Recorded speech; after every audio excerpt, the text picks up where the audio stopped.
is Eric Kabera. I'm a filmmaker based in Rwanda and working in other places, including Los Angeles, where I have some operations in terms of engaging other producers to come and make films in Africa and in Rwanda in particular, because Africa is still less talked about or less known on international scenes.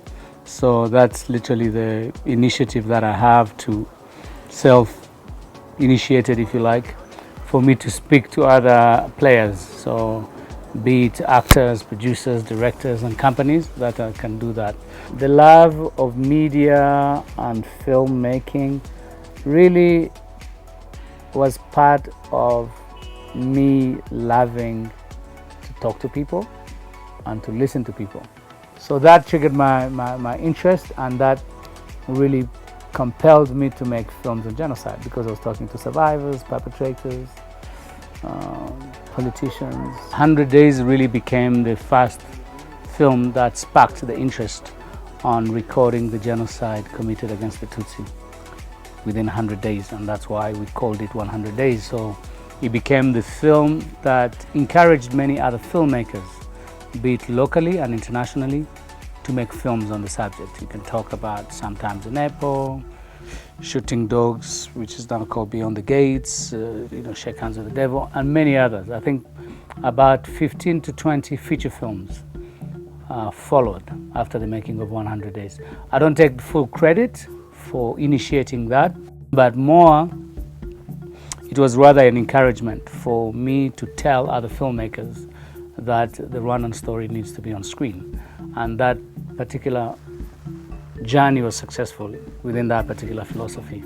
From making 100 Days, I came out and created what is known today as the Rwanda Cinema Center, which is really a small organization, non-profit organization, which is a coalition of those who want to train in film, who wants to discuss film, who wants to make films. And that really became the beginning of what is known today as Hillywood. So we believe that once we give people the tools and the basic knowledge of doing this business, if you like, they can do it. And it has even gotten better, because technology has become cheaper. The internet is very accessible, so everybody can tell his own story. But you need to have the basic techniques and the knowledge how to do it and how to do it better.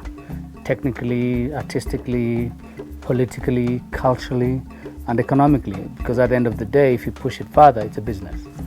Once His Excellency said, the history of Rwandan film industry is the history of Rwanda itself, because if you look at the trajectory of Rwanda's recovery and renaissance and current development, so we are inspired by that. So we work within the framework of our means, of our resources, and the capacity we have. So we believe in capacity building, we believe in sharing the knowledge, the skills, the space, like where we are. And we believe that philosophy has also inspired other, be it African filmmakers or African young artists. And we believe that's a philosophy that can make us, place a mark on the African continent. We're not saying that we are yet a hugely producing nation in terms of producing movies, but at least as of late, we have good quality films that can go and compete internationally, win awards, win recognitions, and win really the merit that Rwanda deserves. So we still have a long way to go. I would not say that we have a film industry that we can boast of now, but at least the policy is being put in place. We have the Rwanda Film Office. At least that mechanism being there, it will allow, and it's allowing the dialogue for people either to come and make films here, or for filmmakers to be understood, and for people to appreciate the work that is being created. That has been our mission within the advocacy level, practicing and doing it for the past 20 years. Maybe we have had maybe 1,500 or 1,600 people who have come through. It could be through a masterclass, it could be like through a 3 years program or a year's program, or long process of internship. So for the past 20 years, I think we have done over 1,500. And what we coach them, or what we bring to their attention is to create an understanding, a coaching. It's like a shift of mindset on how to say, like, okay, you come, welcome, but are you going to be resilient? Are you going to be patient? Are you willing to learn? Are you willing to sacrifice? Because it's that as well. And are you willing to get your hands dirty? So, as much as intimidating it can be, and that's the beginning. For that to happen, you need to have a role to play in it. Meaning what? You need to have to put in your own investment of time, dedication, and understanding. Because filmmaking is just not about taking the camera and you going out there and taking shots and you become a filmmaker. No, it's an entire philosophy. So out of the thousands that we trained, maybe 10 to 20% stuck with the game. So that's why you have like many beautiful pictures that are coming out of Rwanda, many beautiful music videos, nice, really artistic creations. And those are things that needs to be encouraged. I'll give you an example. When we were making a documentary called Inori, and Inori was really a tribute to make Rwanda be presented at an international scene using arts and culture and music and dance as a reflection of the country's journeys into reconstruction, development, and things like that. Once you make a movie, you need to go deeper into the cultural, political, social, psychological understanding of a nation. And piece of arts and music and arts and dance presents that quite strongly. So I did that. One of the reasons why I'm bringing this example is because when I came up with the idea to do that, I had to go to other cultural spaces. I had to go to Inganzongari, I had to go to Isho, I had to go to Mighty Popos in Kigali. I have a beautiful scene where, we had this great festival that was bringing jazz into Kigali. The likes of like Ismailo, him singing to a Kigalian, I'm getting goosebumps even by saying it, It's beautiful, and it should be encouraged, and it should be supported, it should be invested in. And I know sometimes it's not part of the priorities, but these are the kind of things that create values for generations. Because some kid who has been at Kigali Up, who has been at the Rwanda Film Festival, they watch the film, they go like, I want to be an actor as well. Or somebody who said, I've never seen a movie in Kinyarwanda, now I'm seeing one. And this is the film that was shown on PBS, an American network television. It was shown in New York. And when we showed it in New York, what happened is a group of other artists watched it. So they loved it, and they made a trip to come to Rwanda to look for those artists. And that's how Inganzongari found themselves going to New York and performing at the Brooklyn Academy of Music, which is one of the largest academy of it's a black institution, African-American institution that helps, African-American artists. And they performed there. I was invited. It was like 3,000 people every day for almost a week. And so you can do something small, but it amplifies other things. It creates a ripple effect. So it's just a matter of sharing a story, however small it is, however remote it may be, it might inspire somebody. So that's a little bit of my philosophy. We have a feature film that we've been working on into development called Love on a Moto. So it's a feature that has been there for 10 years in development.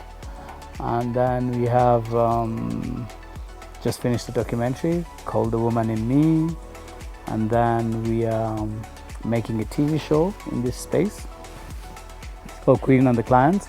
Again, it's actually a mechanism to talk about Rwanda without necessarily showing the roads and the nice development we have had. It's a more of an artistic expression of people going into a cafe and focusing on all the discussions that takes place. Somebody comes and talk about banking. Somebody comes in and talk about legal stuff. Somebody comes and talk about marriages. Somebody comes and talk about literally the challenges of life or mental health issues, The idea here is to make something light, not necessarily, a la Big Brothers Africa, but something small that you can follow. There's a love story, there's a laughter, there's a bit of drama. So people will watch it, and we're doing it in English, primarily to show it in in other African countries and beyond Rwanda. One of the films that is on that we produced out of here is Africa United, which we made around the 2010 World Cup in South Africa. 3 kids who leave Rwanda and go to South Africa on a journey. It's an adventure movie. So I managed to have it picked by Netflix, so it's streaming for those who have never watched it, so they can pick it up on Netflix. And we're discussing with many other platforms to see if the products that we're producing here can make it. But at the end of the day, it's a business. So they look at the numbers, how many people are going to be watching from Rwanda, from East Africa, from the region, from, who is interested. So those are parameters that sometimes many people who are in the industry do not understand.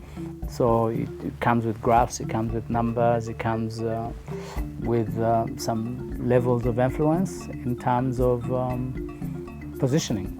I believe in empowering people, or empowering myself as well. I'm interested in watching and listening to things that will empower my mind, my imagination, something that will take me to other places. I mean, that's why we have a school, a training center. That's why we have a film festival, because once you have a film festival, you get a film from Brazil, from Argentina, from Nicaragua, from London, from France, from Spain, from Nairobi, from South Africa, from Sudan. You look at all of that. Once you look at it, you come out completely changed. And that's what has been my path, because it has changed the way how I think, the way I look at the world, the way how I interact with other people, with respect and dignity, and understanding people's vulnerabilities and strengths. My team was, sharing some of the films in the festival. This festival is Africa Films for Impact Festival. So they were interested in the film The Woman in Me, so we sent it. And The Woman in Me is the film that presents Rwanda's transformative journey through the eyes of women and men.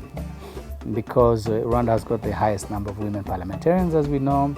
Rwanda has promoted gender parity, having women in position of power, and that has come with its own contradictions vis-a-vis the men who either were not prepared, or even some women who are not also prepared. So the film is really observing that particular dialogue, but celebrating women, because women are our mothers, our daughters, our sisters, and in Nigeria and in other places, because I showed it even in Los Angeles, and I had 60, 70, 85 years old men and women who came to me and said, "Oh my God, I could see myself in that film," because it's the dialogue, the gender dialogue, it's there.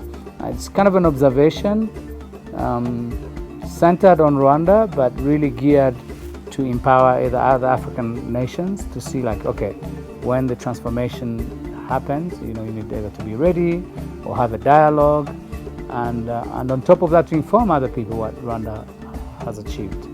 And that's what is contained in the film. But it's not just a film where people are talking, but it has a philosophical and intellectual, a cultural aspect to it, because I use a lot of art and culture, and people in the arts, people in the business, the women in the villages, the women in the cities. So it's a melting pot of all of that brings the film maybe to be appreciated. It's not a highly sophisticated film, but it's a film that sort of triggers your interest and imagination to watch and appreciate the journey. So the challenges are going to be there. I mean, we're still a developing nation that still have less resources, but within the creative minds of the young and people, you just find solutions, in the challenges you have. So we have projects we're pitching to various organizations, various institutions. We're talking to individuals who are, so that this platform can continue and this dialogue can continue, because filmmaking inspires and takes you places. So I always tell the guys that we're training that it's actually much harder to sell a film than to make it. So some of the films that I've made, some of them have been sold, like Keepers went sold to Canada, TV Ontario, I think at the time. Inori was screened on PBS. And they can screen here as well. I mean, we have private free screenings. And those are the private free screenings or the showing that we show to people so that they can be inspired either to help another filmmaker, either to help another artist. And that has happened. Because sometimes, other young artists or filmmakers maybe make better films than I do. That's the role of a coach, In other countries, like France and Canada and things like that, there's a budget that is allocated to be given to filmmakers and producers for them to create a slate of projects of film that can be broadcast on their national televisions. Because what happens is if they don't do that, then what do you consume? Then you consume all the American comedies, all the American action films, all the Korean action films, all the films, because those other nations who cannot compete with the bigger machines of Hollywood, why they do this, like, because film and our images, our cultures, our representation. So that's why we find there's an Italian film fund, there's a French film fund, and these are the discussions that we are giving as ideas, as recommendations to the local agencies such as the Rwanda Film Office. That dialogue, I think, is taking shape through from other filmmakers, from other Rwanda Film Federation, so that they can have an ecosystem that can support the young talent, so they can see. I would like to go and see a great Rwandan science fiction film or a great comedy show. They're doing it, but at the end of the day, it should be. I think things are in the pipeline in that sense, and people just have to be patient.